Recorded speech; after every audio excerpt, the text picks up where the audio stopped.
Welcome to Creating a Family. Talk about foster, adoptive, and kinship care. Welcome back to our regular listeners. We are so appreciative of your long-term attendance and support. And a special shout out, welcome to our newbies. We're really glad to have you here. I'm Dawn Davenport. I am the host of this show, as well as the director of the nonprofit, creatingafamily.org. Today, we're going to be talking about partnering with relatives for kinship care. We'll be talking with Gregory Jones. Gregory is a granddad raising 5 grandkids, originally from birth, but they are now ranging in age from 9 to 12. And he is a valued and active member of Creating a Family's Kinship Advisory Committee. We'll also be talking with Anna Beltran. She is an attorney and director of the Grandfamilies Kinship Support Network, which is a national technical assistance center. For over 25 years, she's worked on the array of issues impacting families, providing in-person assistance and training to state agencies and nonprofit organizations throughout the U.S. And prior to joining Generations United, Anna worked in all 3 branches of the federal government and was a practicing attorney. And then last but certainly not least, we have Erica Burgess. She is a social worker with over 25 years of experience in child welfare, specializing in kinship care, as well as foster care and adoption, as well as supporting transitional aged youth. Erica has started her own consulting company in 2020, and she serves on Creating a Family's board of directors. So welcome, Gregory, Anna, and Erica to Creating a Family. Thank you for having us. All right. You know, kinship care, which goes by so many names, it could be called relative care or grandparent care or grandfamilies or grandparent-led families. It's when relatives step in to care for children whose parents are unable. And, you know, we often talk about it in terms of grandparents, but we are fully cognizant that it's often aunts, uncles, cousins, and sometimes older siblings or close family friends who are stepping in to care for these kiddos. So kinship care can be permanent or temporary, and it could have child welfare being involved or relatives stepping in before child welfare is involved. And we know that kinship care, at its best, is less traumatic for children because they've had a prior connection with these people. They're not strangers. Also, they're able to maintain family and cultural traditions. So for all of these reasons, we see a lot more emphasis, as well we should, on placing children with kin. Anna, how common is kinship care throughout the U.S.? And when I say kinship care, I'm talking about both formal, meaning where the child welfare is involved, as well as informal. We see a number of grandparents and other relatives and other kin, as you mentioned, Dawn, raising children throughout the United States in all socioeconomic levels, in all races, ethnicities, genders, you name it. There are about 2.5 million children being raised by their grandparents and other relatives and kin without a parent present in the home. So that number sounds kind of small, but it's because of that, without the parent in the home. Right. In a lot of these homes, the parent is in and out, right? Mm-hmm. So that number sounds a little lower than we suspect it is, but it's still quite dramatic. And we calculate that there's a ratio about 19 children with kin outside of foster care for every 1 child with kin inside of foster care. So there are just many, many more children who don't have the support of the child welfare agency in their lives. And that can vary greatly by state. Generations United has a kin fact sheet, and you can check and see in your state what the percentage is to informal care, where grandparents have stepped in and without child welfare being involved, compared to formal, where child welfare is involved. But in all states, it's a significantly higher percentage of informal kinship caregivers. Absolutely. In the Southeast, it's often triple digits to 1. Right. Very good point.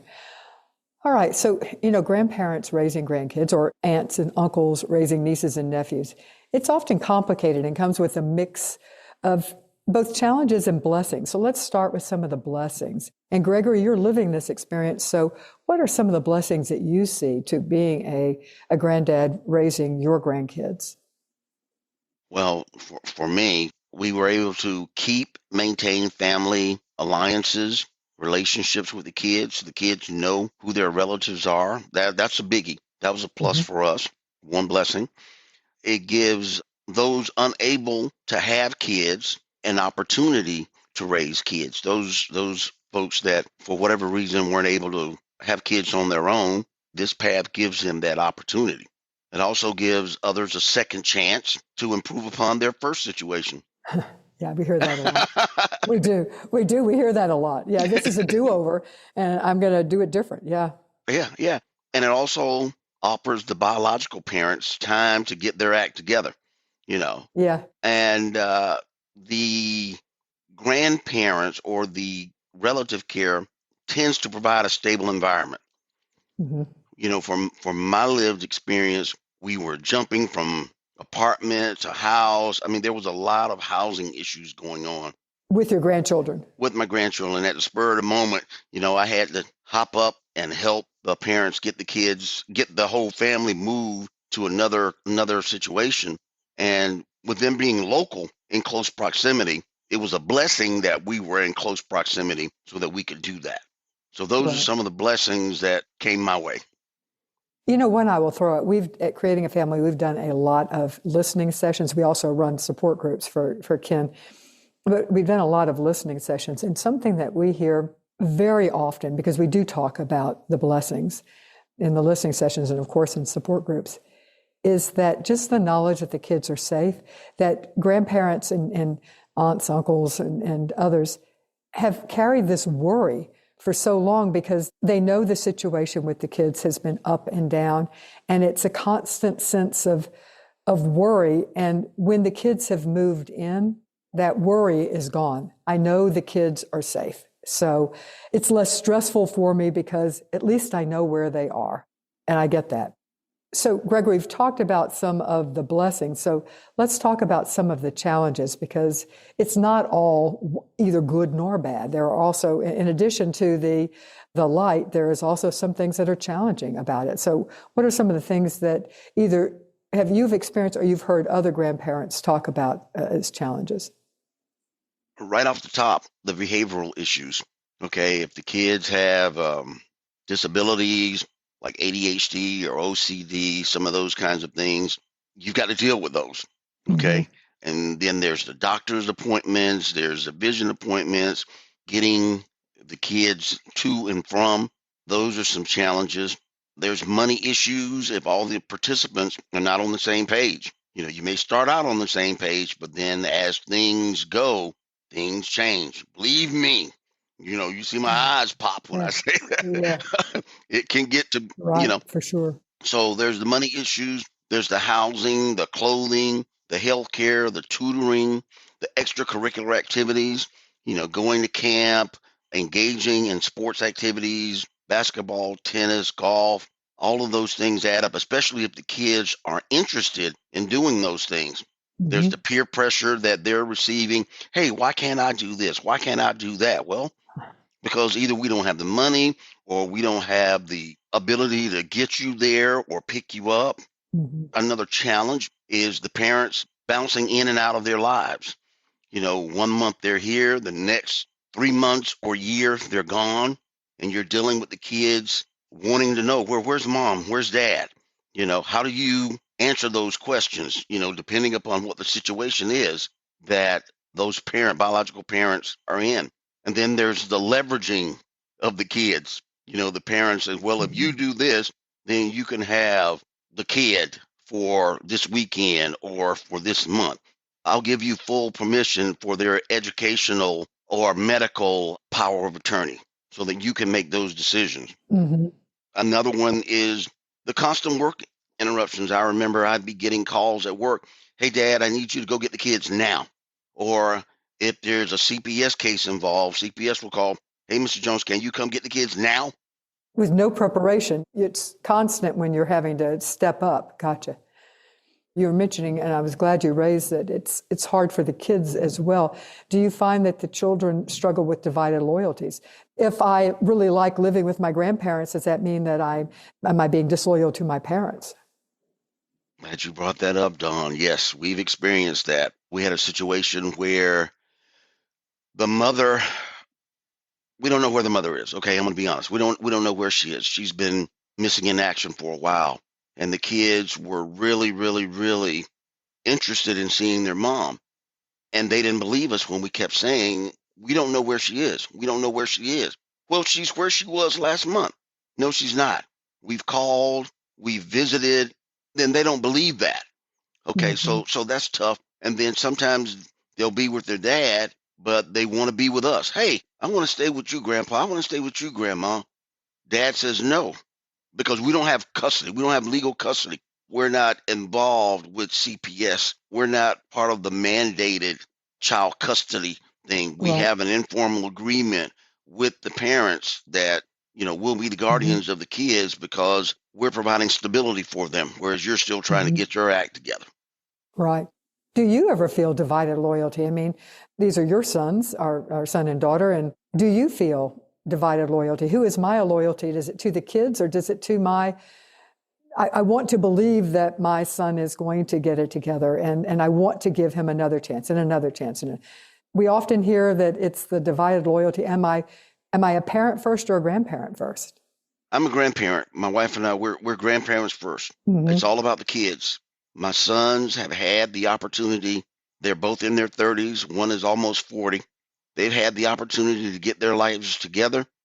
They're progressing slowly, not at the rate that my wife and I would prefer they get it together, but the kids are first. Okay. So for you, it's not divided. You've made that.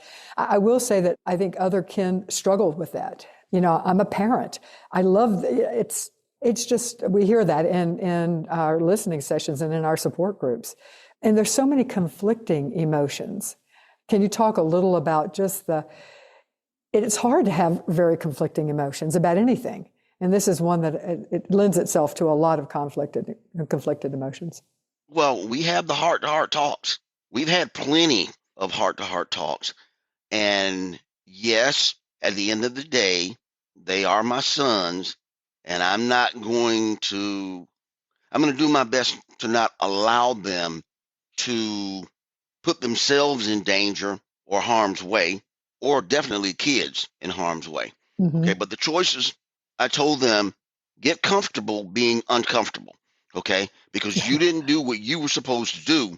So you may not want to listen to me, but I'm going to say what I need to say because you didn't do what you were supposed to do. And I'm having to step in and step up, okay? So until you do that, you got to hear me, whether you want to or not. Yeah. Talking about the relationship between the grandparent, and your child, we often hear that is a very challenging relationship to manage, partly because sometimes you might feel anger at them, you might feel guilt about their behaviors. I mean, just a whole host of things that you might feel. What are some of the challenges in that relationship between you and in your case, it's sons, as it relates to the children that you're trying to raise? Again, leveraging is the biggest thing. When my sons want to get their way, well, you can't see the kids. They're my kids. We're constantly being reminded, well, these are my kids. The state hasn't given you custody, and I haven't given you complete custody. So that's always high on the list with us in terms of what we're bickering about the most.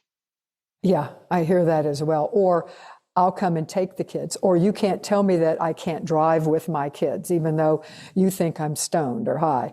Or it's fine with me if the kids are, playing whatever the video game that you've told them they can't play. I don't care. They can play it. I'm telling them they can, and I'm the parent. Okay. Yes. Well, thanks, Gregory, because you have done a great job of summing up some of the challenges as well as the blessings.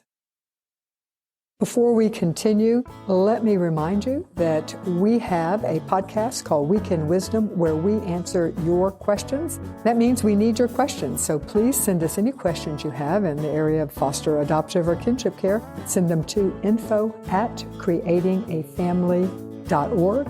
And now I'll let you get back to the show.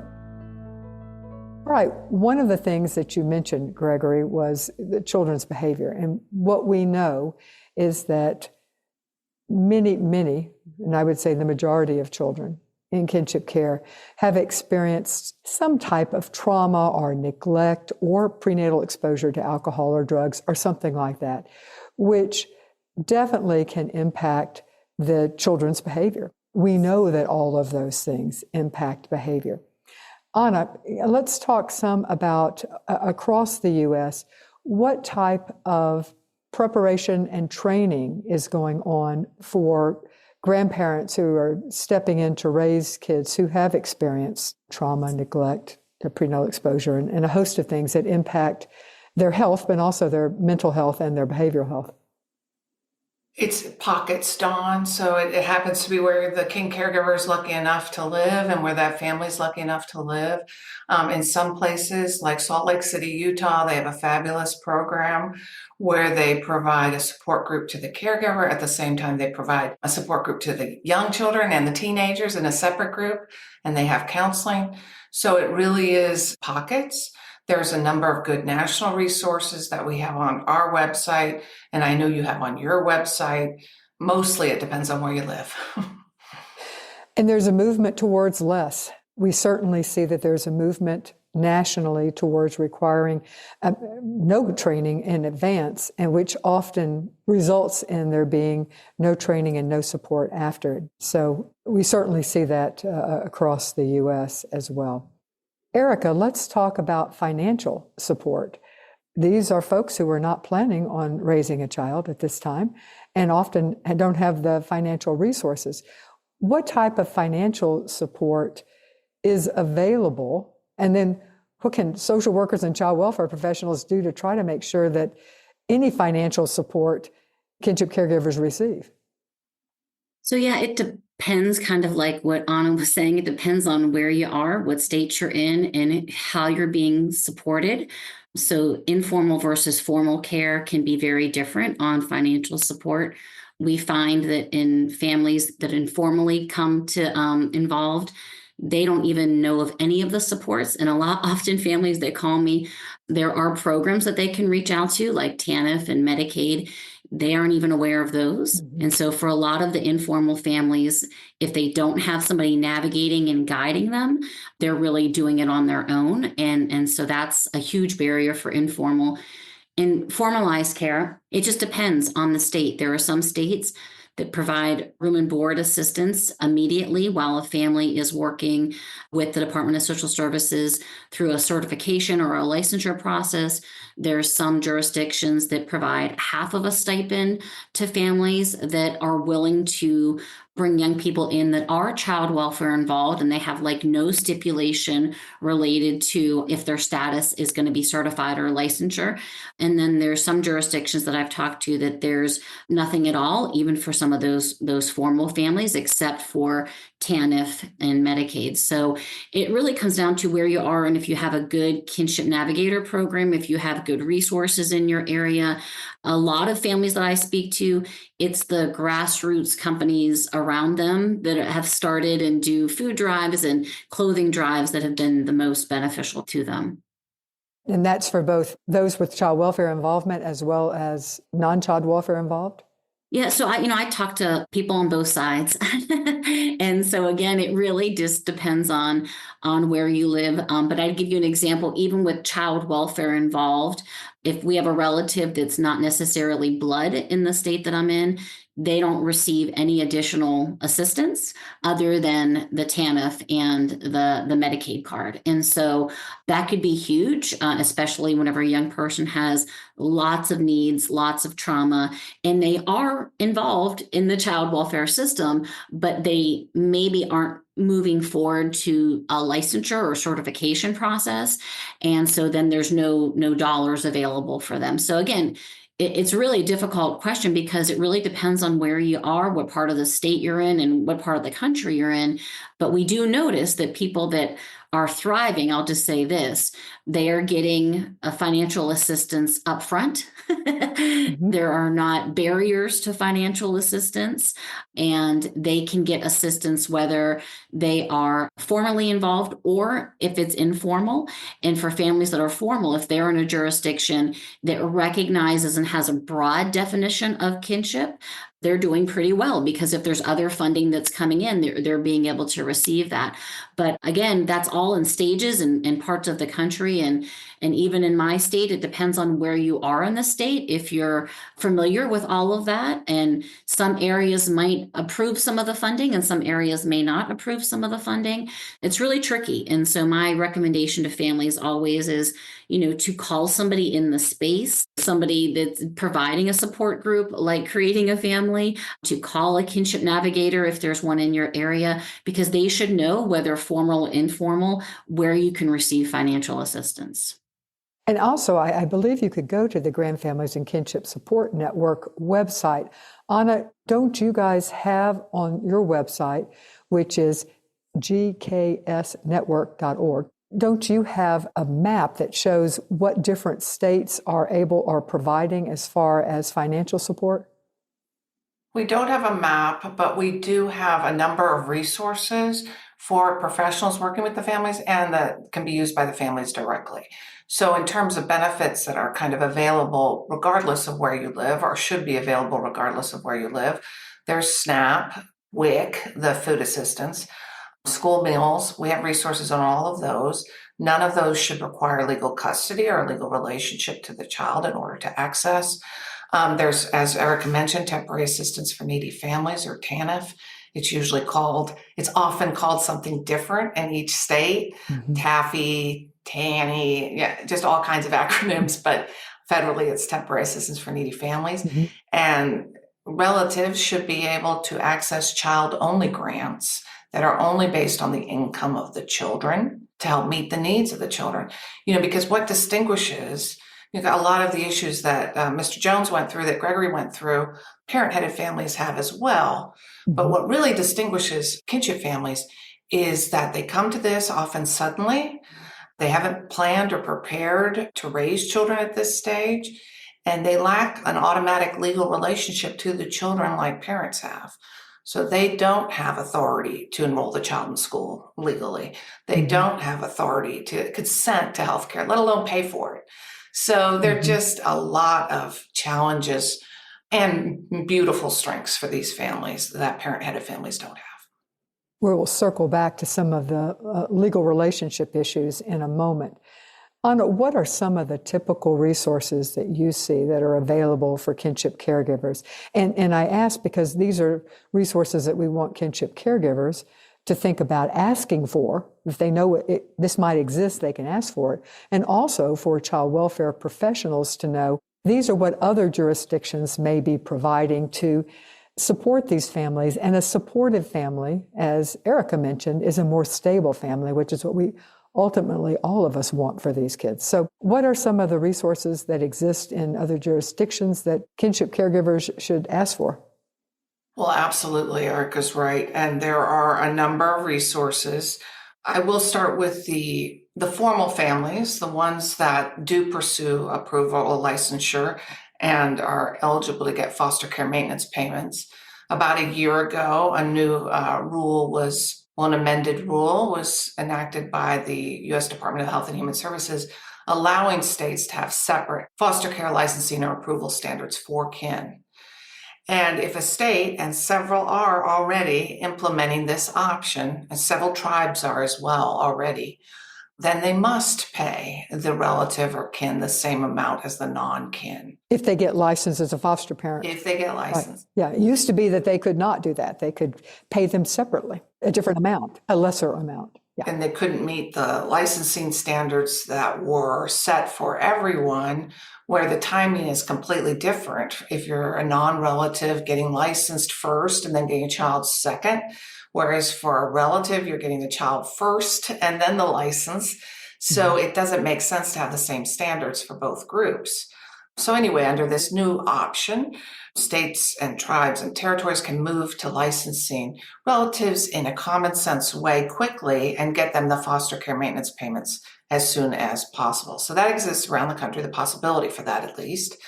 On the informal side, I agree with Erica. Look for your kinship navigator program. I don't know if I should say most, but I think I'll say most states have one, and they should be in varying degrees of involvement and staff and what they do, but they should be able to connect the caregiver to the available public benefits and services and supports in their jurisdiction. And the common supports that are out there are federal, Social Security. Children can qualify on their grandparents' work record in some cases, only grandparents, not other relatives. Kin can claim the child they raise as a dependent on their tax return, their federal tax return, and get certain tax credits. If they adopt, they can get the adoption tax credit also. So the tax credits could be a big important support for many of these families, and that's everywhere in federal. Temporary assistance for needy families, like we already talked about, SNAP, WIC, school meals, like we talked about. Medicaid should be available to children being raised by kin, regardless of whether they're formal or informal. Of course, if they're informal, it's gonna take more paperwork, because within the child welfare system, the caseworker will automatically give them, if they're getting licensed and approved, the Medicaid for the child. But yes, start with the Kinship Navigator program, I would say. And we have a list on our website of those programs. Right, exactly. Can I interject? Absolutely. In my area, we have a support group. I want to piggyback on what Erica was saying. Without that support group, we would not be where we are today. We didn't go the licensing route. And by the way, I'm going to toot Creating a Family's horn here. On your website, there's a great navigator. I've finally gotten around to using it. I'm not all the way through it yet, but there's a great navigator that helps you decide whether you want to go licensing or certifications or whatever path. So I would encourage anybody to go to the website and use that navigator to help them make that decision. But without the support group that we have here in my area, oh my goodness, like Erica was saying, there's just so much. There's just so much that you don't know. And we dealt with things as they came up. Okay, you don't know what you don't know. Exactly. You don't know the mountain with a hurdle behind the mountain with a hurdle until you hit it. So we're grateful for the support group that our local government has us involved in, and I'm still in it to this day. Right, and that I happen to know that support group, and they are utilizing one of our interactive support group curriculum for helping do some training as well as supporting, because they go hat in hand. And Gregory, I was glad you mentioned the website he's speaking of is nckinshipfamilies.org. However, I sadly have to report it's only applicable to North Carolina families. There is good information for all families, but the truth is it's the legal options that are available for families is very state specific. So a resource like that would need to be available in all states. And it is not. So for North Carolina families, they have nckinshipfamilies.org, but that's not universal, obviously. When we do listening sessions, one of the things we certainly ask about is the challenges. How can we as an organization, and how can other organizations similar to ours, who have a mission to support kinship families, how can we best help you? And universally across the board, within the top 3 of their needs is always better understanding of their legal options. Because as you say, you don't know what you don't know. Oftentimes you're just stepping in and you have nothing, and you don't know you need anything till you try to get the child enrolled in school. Anna, again, as the executive director of the Grandfamilies Kinship Support Network, I know you have been instrumental in looking at what is available nationwide to help kinship caregivers better understand what are their options as far as legal custody, legal guardianship, their legal options for making decisions in relation to these children. So it is an array. As you say, it's very state specific because those are where those laws are created.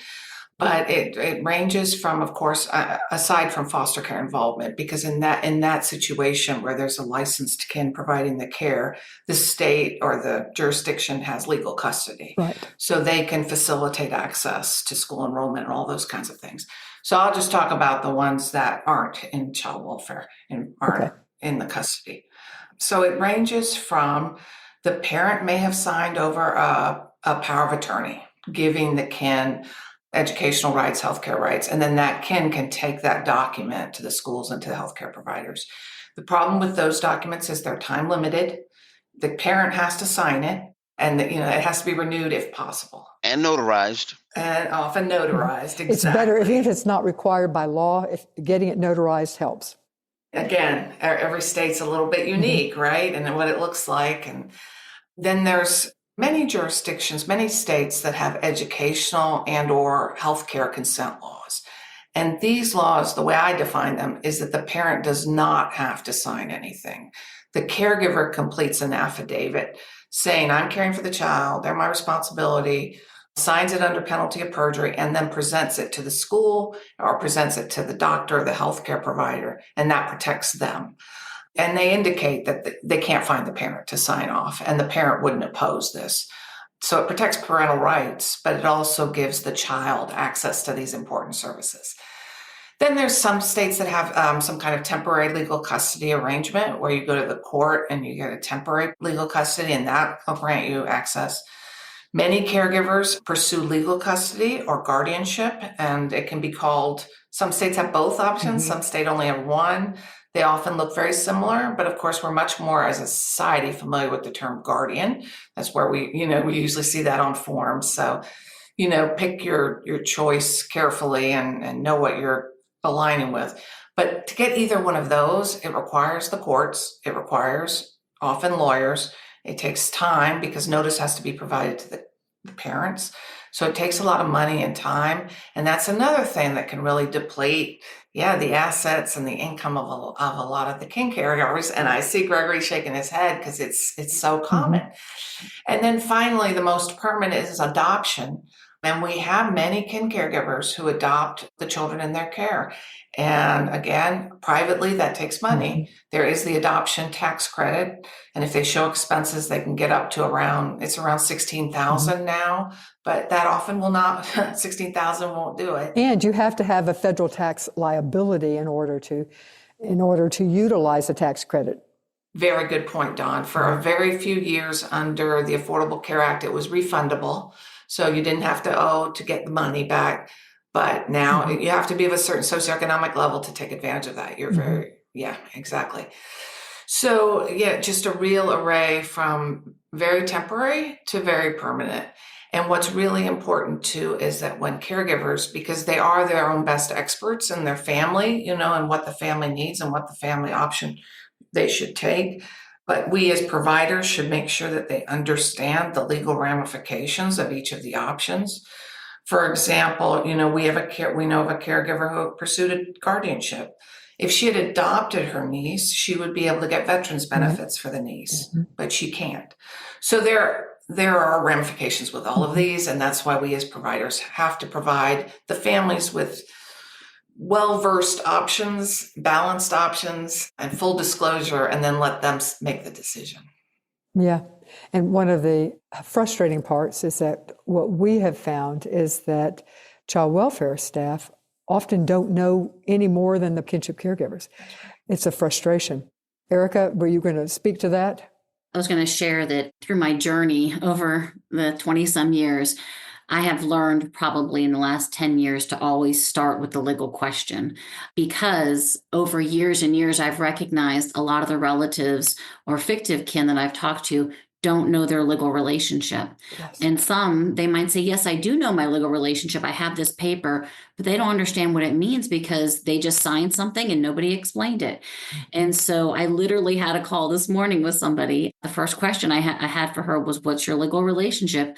Well, there isn't one. So she was asking for advice. Full transparency, I'm not an attorney. So I don't give legal advice, but I did direct her to an area that she could go to through creating a family to go to one of the legal clinics. And I said, start there and then let's reconvene. And I do find that this is a real issue because even some of these families have had guidance along the way from professionals. And I think as professionals, if we are social workers and not attorneys, we need to be very careful about giving that legal guidance. I am a social worker. I can look things up. I can connect you to people, but they really need to have a conversation so they understand legally all of the ramifications. And what's unfortunate is a lot of times they can't get that for free. So there's some places they can get consultation for free, but it's really needed so that clear decisions, long-term decisions can be made that's in the best interest of all parties. Amen. Amen. And just full disclosure, Creating a Family does offer free monthly kinship legal clinics. However, it is only for North Carolina families. You can, if you happen to be a North Carolina family, you can access it at nckinshipfamilies.org. We would love to be able to do that everywhere, but that's not happening, at least now. Let me pause here to remind you that Creating a Family has a very large online support group for those involved with foster adoption and kinship care. It is on Facebook. It is a closed group. It is a very supportive place to get answers to your questions. So check it out and join us at facebook.com/groups/creatingafamily. And now back to the show. We see a significant variance between jurisdictions, between states, and even within states, I should add, of social workers and child welfare professionals in how fully they embrace the idea of, we call it kin first, or placing children with relatives, or at least exploring that fully before a decision is made to place the child with someone outside of the family, a foster parent that is not related. Anna, why do you think some social workers are hesitant to place kids with relatives? Well, within the child welfare system, it has historically been a lot of work. You know, you have a Barbie bedroom over here, right? Home is fully licensed. You know it's safe. It's in suburbia. Everything's good. So I'm just going to go over there and place the child with that family because that's easy. It's a lot more work to find kin, to do all that kin finding, to then have the kin agree, because again, the timing's backwards, right? These families aren't licensed first. So, or they don't want to get licensed. Or they don't want to get licensed. Right. So it is a lot of work for the caseworker to find kin and to prepare them. And we acknowledge that. And we hope that with the new kin-specific approval standards, if more jurisdictions take that option, we don't hope, we're seeing that it is definitely saving administrative time and burden and getting children placed with safe kin faster and better. It's also, you know, sometimes I've heard for 25 plus years, apple doesn't fall far from the tree, especially the smaller communities, I would say, where everybody knows everybody. And, you know, Judge Bob knows, you know, Betty Sue, and Betty Sue's struggle with alcohol. And so why am I going to place this child with Betty Sue? So we see all of that too. And I think it's just, you know, acknowledging that people change, and that all those decades of research that show that children thrive and do better in the care of people who know them, who love them, who know their families, who know their siblings, their culture, the kitchen smells the same. All of those things are so important to the children. So it's fighting against those biases that we all have. Erica, from an ethics standpoint, and as a social worker, I'm asking you from an ethics standpoint, why do you think, or do you think, that social workers have an ethical obligation to consider placing children with kin, taking a kin-first attitude before they look elsewhere? Yeah. So I'll start with saying this, and this is what I say to a lot of people. Families are messy. All families are messy, regardless of you're in the system, you're not in the system, but family is family. And we all want to be with our family. And in fact, whenever I talk to social workers, some of which will say, what do you mean kinship first? What do you mean kinship culture? Which always does, stun me. I go back and I start asking them their why. Why do you do this work? Why did you come into this? Who has helped you in your past? And I'm going to tell you, whenever I'm in a room of social workers, a lot of us have had impact from our families and our relatives. And some of us have been raised at points in our life from our relatives. And so I start with that why to start to massage back and say, isn't this what we're supposed to be doing? So that's your why. That's why we came into this work. Our code of ethics would say we do need to be uplifting and supporting families and supporting human relationships and connectivity in an ethical way. And that code should be leading our work and reminding us how to stay ethical when working with these families. So I would say that is like my biggest thing for staff, is getting and understanding the why. It's not that they don't want to place with relatives. It's, in fact, I do hear the bias, and sometimes I have to back out of the bias. So I help people to back out of it. Whenever I back out of the bias and say, let's get back to our roots and why we came into social work, it then becomes a really easy sell. We owe it to families. We're here to serve families. We're here to uplift dignity and worth of people, and they get that within their family. So if I am placing young people and separating them and putting them all over the country, and they never got to know their family unit, I really am not upholding the values that I've committed to. Hopefully that makes sense, but I had to back it out a little bit because that's where I start, because I do often hear that the challenge, it is harder. Like Anna mentioned, there is bias. And I hear from people that, like, I want to do this and all that exists. And then I get stuck in doing this work, and I have my why there, but I get stuck because there's conflict and it's messy. And then all of a sudden I stop thinking about why I need to do this and what holds me to a standard to do this type of work. And so I would just say, adding to Anna, the conflicts that people are managing in families, because like families are messy, they don't always have those same conflicts in foster homes, in non-relatives. And it's easier to make a decision to go towards non-conflict. And whenever they do have conflict, it's easy to then just move to another home. But does that make it right? Right. So if I'm with granddad and granddad, we're having some conflict, which we should be pushing back on each other, because none of us are perfect, and we should all be holding each other accountable in this. Whenever I go to try to say, well, now I'm going to move child from granddad might have a little bit more to say than the foster family, right? And again, all that's messy, but that's the work that we do, and we just have to feel comfortable with inside the mess of what is around us in families and raising children, and remind ourselves that we all are having these experiences. It's not certain populations that have this experience. We're all having these experiences. Something that Anna said, have been thinking about, and that is that foster families are often middle class, which is a similar socioeconomic level as a lot of the social workers. So there's a comfort there. There's a comfort of, they feel like me. Their homes look more or less like my home. And so there's a judgment that it's easy to fit in and say, that's a better place because it's more like me. And that's something that child welfare professionals have to fight if they're truly looking for the best interest of children. There's that cultural identity that gets lost sometimes, when just because something looks better doesn't mean it is better. You know, as you were describing, Dawn, with the neighborhoods and the socioeconomic conditions that a foster family being a target destination for the children may be. I would just say one last thing I always share with people whenever there's this conversation back and forth of, do we keep the young person with family? Do we remove?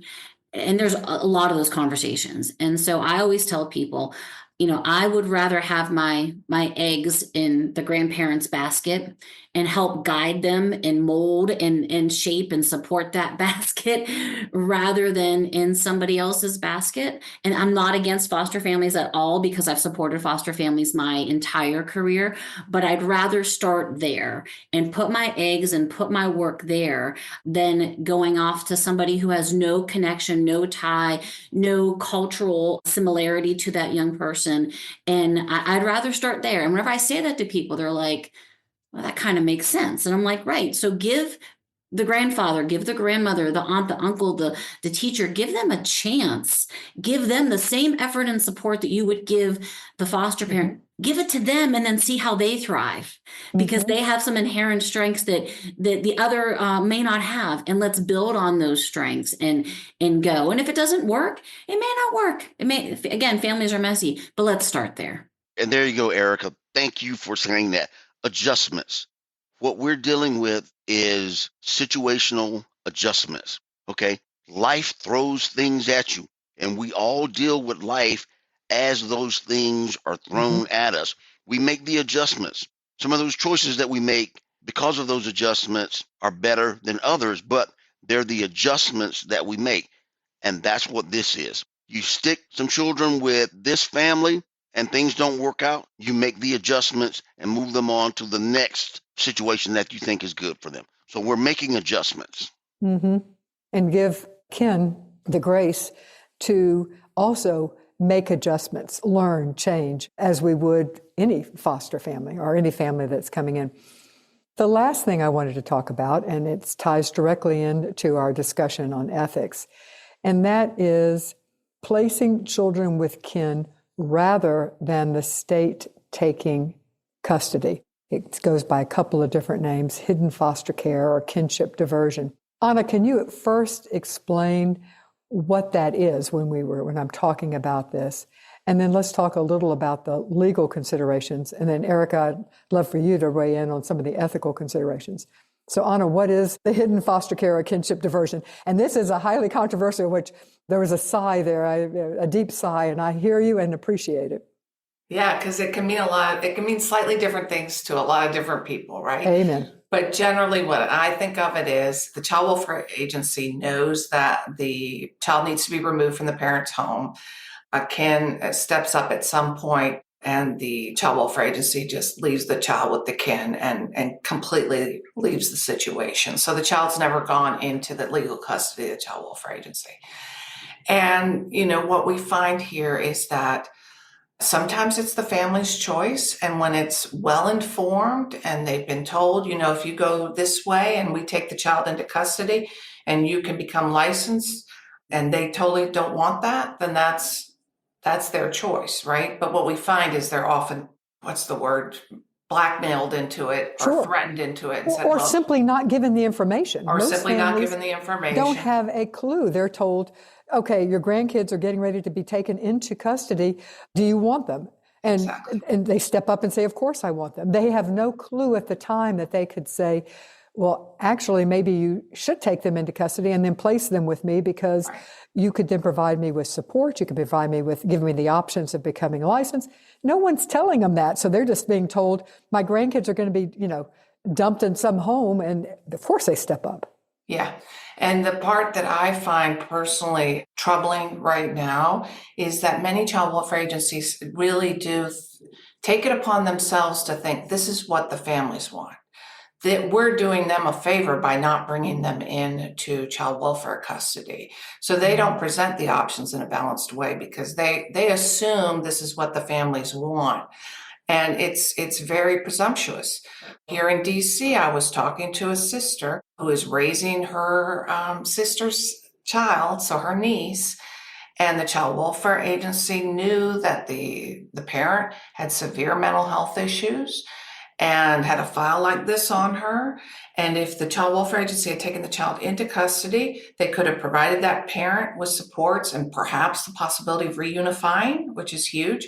And they could have provided the caregiver with supports to raise the child. But instead they said, go to the court and get legal custody and see ya, essentially. And so, this caregiver's in tears because she's gone down to the courthouse, sued her sister for legal custody, had to prove that the sister's unfit. Had to pay for suing. That's an expensive process. Yeah. That's right. And the sister won't talk to her because she sees her as the enemy now. She stole my child. And so it's just awful. So, we can't assume that this is what the families want. We have to present everything in a fair way and let them choose. Erica, you can have the last word here. What are some of the ethical considerations on doing this as a social worker? So whenever I hear Anna talking, what comes to my mind is we're here to serve, right? So we're here to provide a service. Whenever we don't give people options and choices and talk about the services that could providing, we're not serving. And that's what we're held to do. And so often I talk to families that have no idea of what could have been. And the person that was there didn't know what could have been. And so there is a messaging issue with that. We need to do better with training and messaging for those frontline staff that are having those very difficult conversations. And so, for social workers to uphold competency, they need to have that. They have to have ongoing training and to have these, very difficult conversations. So that's one thing. The other thing that I think about is, are we really uplifting and valuing and having dignity with our families whenever we threaten and force them into decisions that they are not clear about? So how am I being respectful? How am I valuing their worth as another human being? And so that worries me as well. And so I think we just need to be very transparent. We need to tell people what it is. I know that we're not in the business of trying to take custody of people's children. We're not trying to do that. But if we know of ways to help and support a family, and it is better for them to come into custody and be a licensed foster parent, we should definitely be telling them and giving them that choice instead of them learning 5 years later after they have gone up and down hills and valleys and knocked on doors and got doors slammed in their face. And guess what? They came back to their child having to come into care. We're reactive in child welfare. We need to become less reactive and more preventative. And families, if we can talk to them respectfully and with dignity and give them choices, they will be open to having these kind of conversations about, well, what are my needs? What are my strengths? Maybe my child doesn't need to come into custody, but it'd be great if I had a service provider. Who could you recommend? Maybe my child doesn't need to come into custody, but I'd like to learn more about my options legally. There has to be service provided. I think that's the biggest thing that I keep coming back to. We just can't cut people off. We can't threaten them to get them in moving along. We owe them some service. That's what we're obligated to do as social workers. So hopefully that makes sense to everybody. I feel very strongly about sitting in partnership with families when these decisions are happening and giving them what they need to make good decisions and honoring who they are, where they come from, uplifting them in their family in that time of need. I've sat in courtrooms. I've sat with families that have been threatened. It is not a great feeling, guys. And as a social worker, I've been appalled at some of the situations that I've been in. Well, that is a great place to stop. Thank you so much, Erica Burgess, Gregory Jones, and Anna Beltran for being with us today to talk about partnering with relatives for kinship care and the importance of doing so. Thank you so much. Before you leave, let me remind you or tell you that Creating a Family has a prenatal substance exposure workshop for parents. This is a participatory, interactive, anywhere up to 3 to 5 sessions, depending on if you take all of them, for those who either know or suspect that their child has been exposed prenatally to alcohol or drugs. You can get more information at bit.ly/prenatal-exposure-training. That's bit.ly/prenatal-exposure-training.